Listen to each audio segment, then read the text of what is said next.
Hello and welcome to YVT Young Voice Today, a show where we'll be discussing real issues that affect us or that concerns us as youth, the real issues that affect the whole country, and discussing as youth how best can we contribute or how best can we come in as youth and participate and contribute and add value to the issues that concerns us as a country.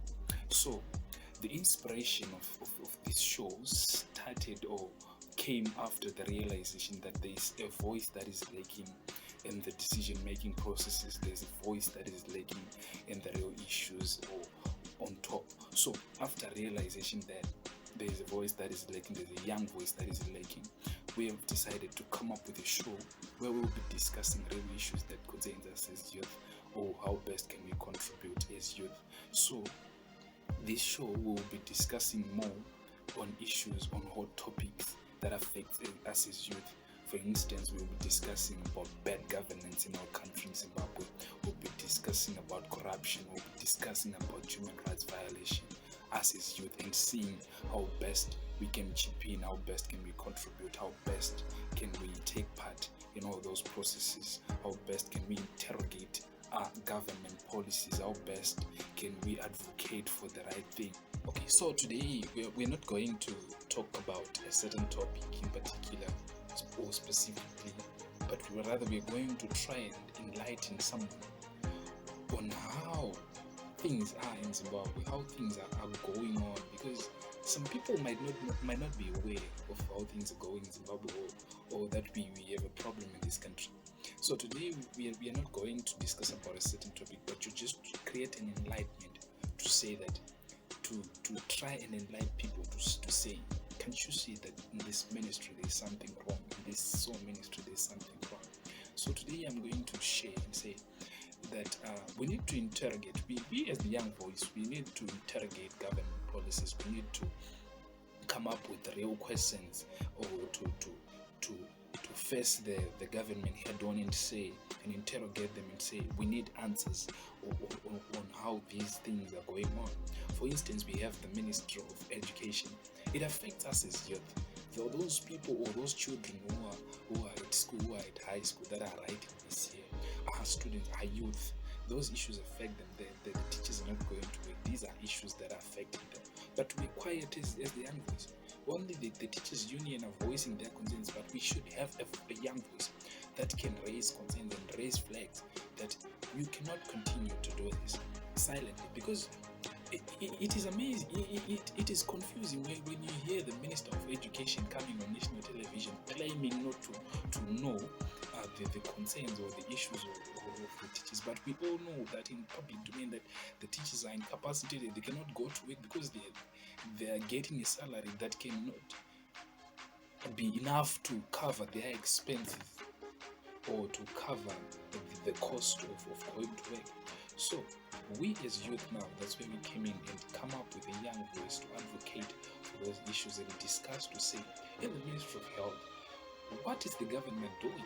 The teachers have aired their plea and their concerns. They need to be addressed. Is the government addressing those issues? No. So we as young voice, we need to come up with a plan and a voice, one voice that would raise and alarm the government that they cannot continue to be silent on issues that concern us. We have had reports of children that are engaging in drug abuse and sexual immorality and all that. But we need to interrogate the government to say, what are you doing on these issues? What are your plans? So even if you go to the Ministry of Transport, we know that this is a rain season, and we know that in Zimbabwe we're just using only Zupco as a mode of transport.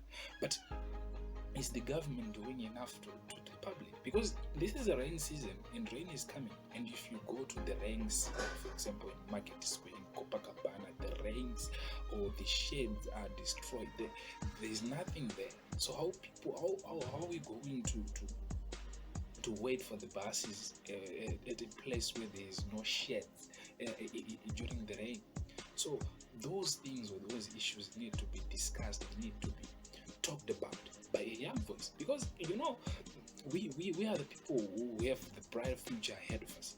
But if we kept quiet, it is our future which is at stake. So we need to discuss and ask ourselves that what are we doing or what are we saying concerning these real issues? Because we are the youth, we still have more years to live in this country. So we need to interrogate. Even if you go or you'd say that the Minister of Transport is saying nothing about those shits, someone might say that those issues doesn't matter.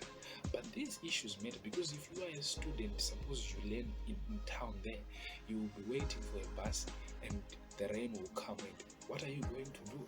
That is when you start to say a lot of things that are inappropriate, because you have kept quiet when the Minister of Transport is silent about the how he is going to address the problem. So I think we need to wake up as youth and interrogate those policies and interrogate the government on issues. Even if we go to the Minister of Health rather, where we see the nurses were on strike and the government was quiet about it. They were not saying anything. You cannot say that this cannot affect us as youth, but this affects us as youth, and it can also affect up to the unborn babies. Because if you look at, for example, during this lockdown, we have so many stillbirth, because the nurses were on strike, the nurses were incapacitated, there were no PPEs. So these issues matter, and we need to discuss them. We need to share ideas. So that's how we came up with this show, to say, come as youth and let us discuss the issues that concerns us. Come and let us share ideas and see how we come up with a program that can effect change, or a program that can harness the issues and come up with a plan to go forward with. Because if we keep quiet, it is our future at stake. Yes, our future is at stake, and we as youth, we need to do something. I'm inspired by the words of the former American president, John F. Kennedy. He said, "Ask not what your country can do for you, but ask yourself what you can do for your country." So us as youth, we're just saying that, of course, the government has a duty to do for us, but us as youth, what are we doing for our country, so we can participate and add value to our country by discussing real issues, informing the general public, informing the people on real issues that matter. So by so doing as youth, we will be adding value, and we will be doing it. In conclusion, I want you to ask yourself, or to see these things as they are. We have poor infrastructure. We have no medicine in hospitals. We have no chalks and textbooks in high school. Teachers are incapacitated. Doctors, nurses are on strike. This is a sign that something is wrong. But I'm optimistic that if we discuss these issues, that if youth participate and put a voice on these issues and interrogate each and every policy, Zimbabwe can be a breadbasket again. Zimbabwe can reach her potential, but only if we have a will. If we as youth stand together, stand as a team to advocate for what's right, to stand as one. Thank you.